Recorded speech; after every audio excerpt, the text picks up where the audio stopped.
Mimpi yang tertunda, mencari kerja di negeri sendiri. Indonesia, negeri kita tercinta ini, kaya banget sama budaya dan sumber daya alam. Tapi sayangnya, di balik semua keindahan itu, banyak banget mimpi yang belum terwujud. Mimpi anak-anak muda yang baru lulus kuliah, mimpi mereka yang lagi cari kerja, mimpi buat hidup yang lebih baik. Tapi sedihnya, mimpi-mimpi itu kayak kehalang tembok tinggi besar, namanya susah cari kerja. Memang sih ada lowongan kerja, tapi saingannya itu loh, luar biasa ketatnya. Banyak yang akhirnya terjebak di pekerjaan dengan gaji yang nggak manusiawi. Contohnya guru honorer. Mereka udah berjuang keras buat mencerdaskan anak bangsa, tapi gajinya kecil banget, jauh dari kata layak. Ini bukan cuma soal uang loh, tapi soal penghargaan buat profesi yang mulia banget. Terus gimana dong nasib mereka yang udah berjuang mati-matian di dunia pendidikan? Masalah kayak gini nih yang butuh solusi yang beneran nyata dan bisa jalan terus.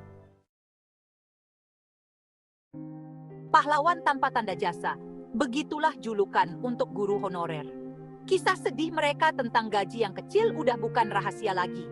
Mereka itu pahlawan yang berjasa besar buat anak-anak bangsa. Tapi sayangnya, pengabdian mereka seringkali nggak dihargai dengan layak. Gaji guru honorer itu jauh banget di bawah standar.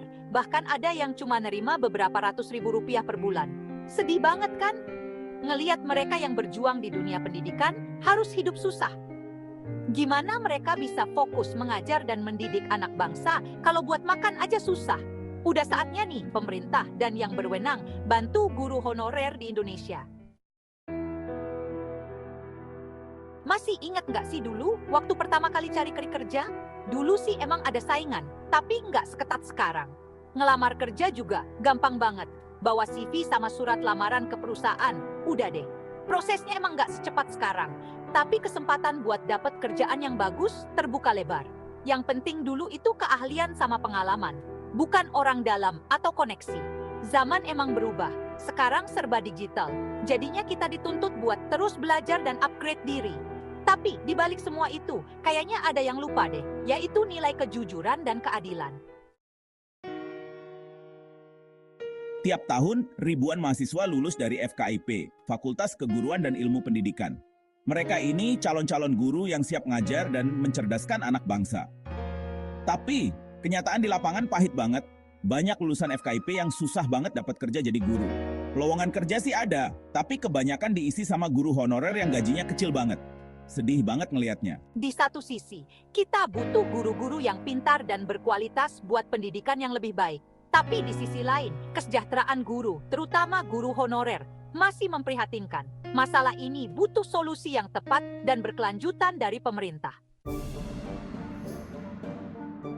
Sistem rekrutmen guru honor yang masih bolong sering dimanfaatin sama oknum-oknum yang gak bertanggung jawab.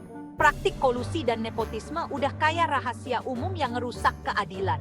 Banyak kejadian calon guru honorer yang harus bayar supaya bisa lolos seleksi. Sedih banget, profesi guru yang mulia harus ternodai sama hal-hal kotor kayak gini.